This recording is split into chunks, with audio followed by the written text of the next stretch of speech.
जिस तरीके से उनकी ज़िंदगी बदलते हुए देखा मैंने, तो मेरा भी सपना था कि कभी मेरे साथ ऐसा हो। जैसे हम लोगों ने फॉर्म भरा और प्री के लिए तैयारी कर रहे थे, तो फर्स्ट वेव ऑफ कोरोना आ गया। इंटेलिजेंस और पढ़ाई करने की क्षमता से ज़्यादा बड़ा टेस्ट है आपके पेशेंस का। अगर कोई इस तरह का दबाव है भी, तो एज अ ऑफिसर आपको वही करना है जो विधि आपको करने के लिए कहती है, अकॉर्डिंग टू लॉ ही आपको करना है, नो मैटर वॉट।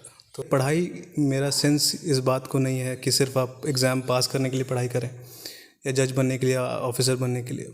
पढ़ाई एक हॉबी होनी चाहिए। आप रोहतास के युवा कर्मठ हैं, इनके टैलेंट का लोहा पूरे इंडिया ने।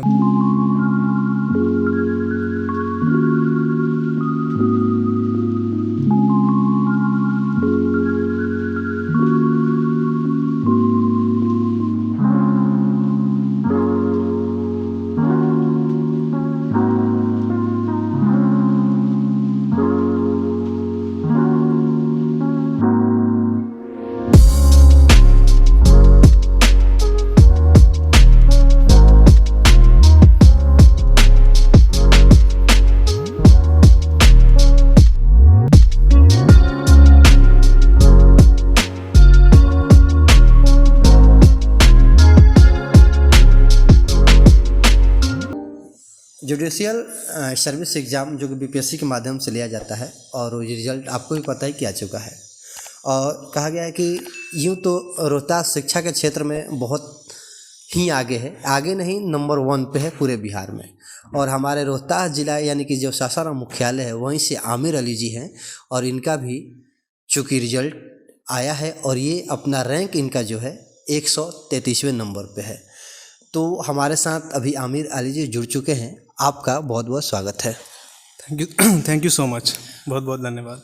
आमिर जी, मेरा पहला सवाल ही आपसे हो जाएगा कि आपको कौन बताया कि आपका रिजल्ट आ चुका है? नहीं, मैंने जब जिस दिन रिज़ल्ट आने वाला था, क्योंकि ये रिज़ल्ट बहुत देर से आया है और हम लोग कई दिनों से इंतज़ार कर रहे थे। बीपीएससी ने कैलेंडर जारी किया था और उस कैलेंडर में बीपीएससी ने ये लिखा था कि वो 10 तारीख को रिज़ल्ट अनाउंस करेंगे। और यकीन मानिए, 10 तारीख की सुबह से लेकर के शाम तक हम लोग सांस सही से नहीं ले पा रहे थे और इसके इंतज़ार में थे। तो जैसे ही रिज़ल्ट आया, मेरे फ़ोन पे मैंने देखा और वहाँ पे थैंकफुली मेरा नाम था जी।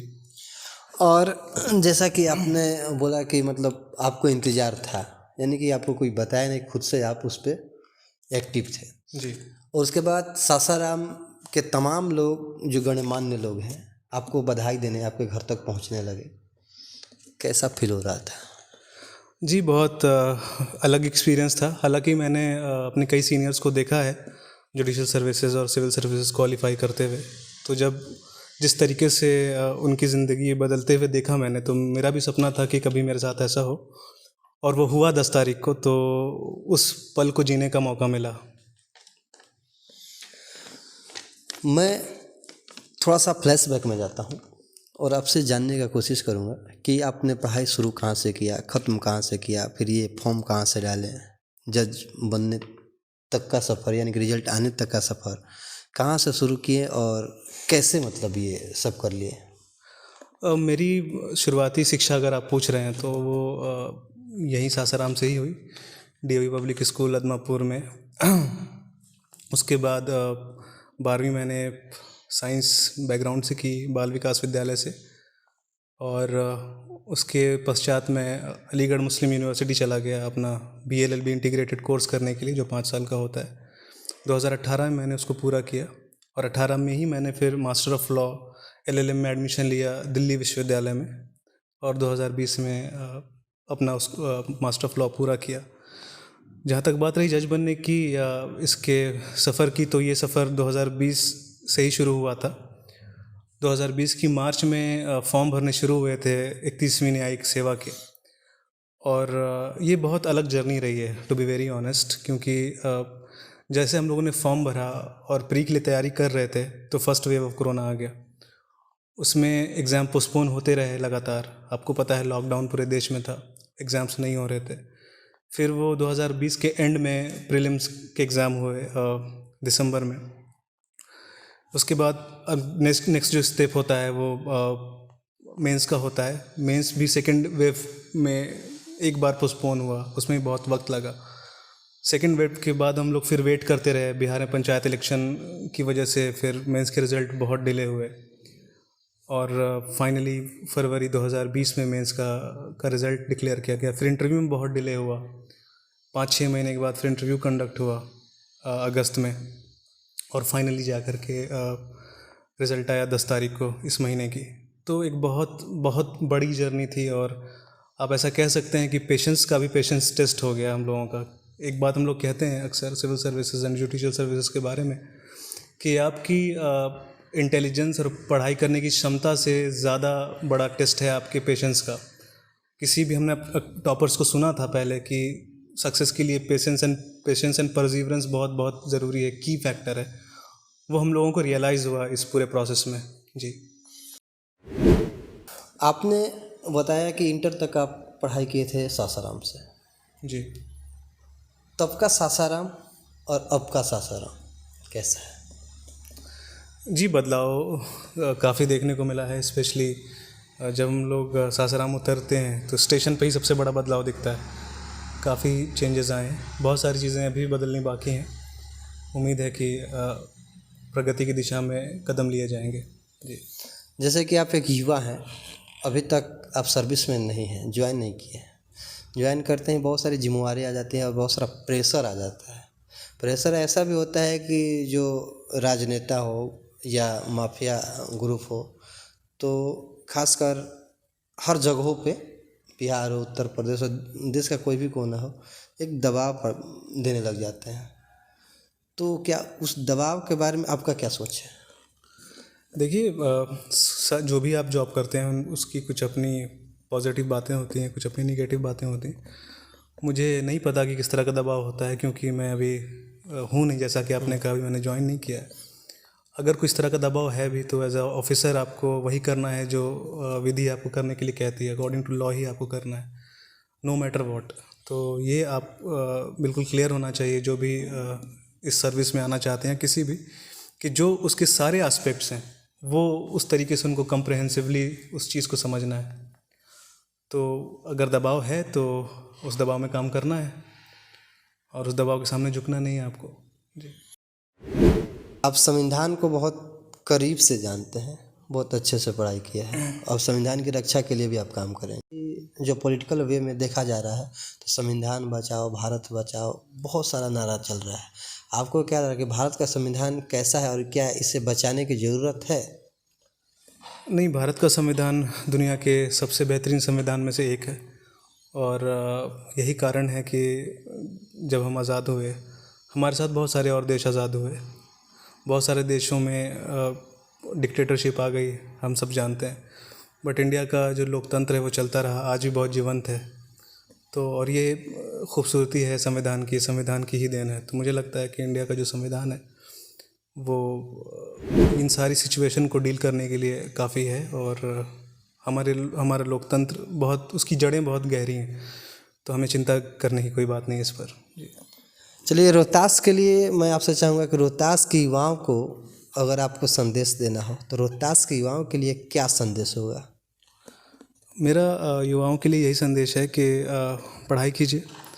वेल रेड होना बहुत ज़रूरी है। पढ़ाई, मेरा सेंस इस बात को नहीं है कि सिर्फ आप एग्ज़ाम पास करने के लिए पढ़ाई करें या जज बनने के लिए, ऑफिसर बनने के लिए। पढ़ाई एक हॉबी होनी चाहिए आपकी। रीडिंग से मेरा मतलब है अपने आप को इन्फॉर्म्ड करें बहुत ज़्यादा। अच्छा, जो आपसे बच्चे पढ़े हैं गोपाल नारायण सिंह यूनिवर्सिटी में, वो बच्चों को जो आप पढ़ा रहे थे, आपको क्या लगा कि यहाँ के बच्चों में, यानी गोपाल नारायण सिंह यूनिवर्सिटी के बच्चों में जज बनने की क्षमता है? बिल्कुल है, इसमें कोई शक नहीं है। कोई भी बन सकता है और बच्चे यहाँ के मेधावी हैं, मैं ये बात कहना चाहूँगा। और नियर फ्यूचर में मैं पूरी कामना करता हूँ कि यहाँ के लॉ डिपार्टमेंट से कई सारे रिज़ल्ट हों। जी। जो, जैसे कि आप एक बात बताएं कि सीनियर से आपको बहुत ज़्यादा हेल्प मिला है, जी। तो आपके भी बहुत सारे अब जूनियर हो चुके हैं। जी। तो उन जूनियरों को अगर जज बनना हो तो उन्हें कहाँ से तैयारी शुरू करना पड़ेगा, क्या करना होगा कि जुडिशियल सर्विस एग्ज़ाम दे पाए? देखिए, जो जुडिशियल सर्विसेज एग्ज़ाम होते हैं वो स्टेट लेवल पे किए जाते हैं। और हर स्टेट का अपना सिलेबस होता है, फ़र्क होता है सारे स्टेट्स में। तो जो भी बच्चे एस्पायर करते हैं जुडिशल सर्विस को ज्वाइन करने का, उनको स्टेट तय करना होगा कि वो किस स्टेट का एग्ज़ाम देना चाहते हैं। क्योंकि मेरा घर बिहार में था तो मेरा बिहार ही होम स्टेट पहला प्रेफरेंस था। और हम बिहार की बात करें तो ये 3 चरण में होते हैं, आपको पता है। प्रिलिमिनरी राउंड होता है, उसको क्वालिफाई अगर आप करते हैं तो मेंस लिखने का आपको मौका मिलता है और फिर इंटरव्यू होता है। तो तीनों की अलग अलग स्ट्रैटेजीज़ होती हैं, अलग अलग सब्जेक्ट्स होते हैं, उस हिसाब से आपको पढ़ाई करनी पड़ती है जी। नहीं, रोहतास के युवाओं के लिए मेरा यही संदेश है। और रोहतास के युवा कर्मठ हैं, इनके टैलेंट का लोहा पूरे इंडिया ने माना है। आपको याद होगा कि सासाराम रेलवे स्टेशन की एक फ़ोटो वायरल हुई जिसमें बैठ के बच्चे रेलवे स्टेशन में पढ़ रहे थे, जिसको मिनिस्ट्री ऑफ रेलवे ने भी ट्वीट किया था, रिकॉग्नाइज़ किया था। तो मेरा यही कहना है यहाँ के युवाओं से कि एग्ज़ाम निकालना एक चीज़ है, आप बिल्कुल निकालिएगा, आप निकालेंगे, आप टैलेंटेड हैं। पर कोशिश ये कीजिए कि जब आप सर्विस में आए तो पूरी ईमानदारी के साथ काम करें और इस तरीके से काम करें कि आपको एक मौका मिला है लोगों को सर्व करने का, पूरी ऑनेस्टी और ईमानदारी के साथ अपने कर्तव्यों का निर्वहन करें।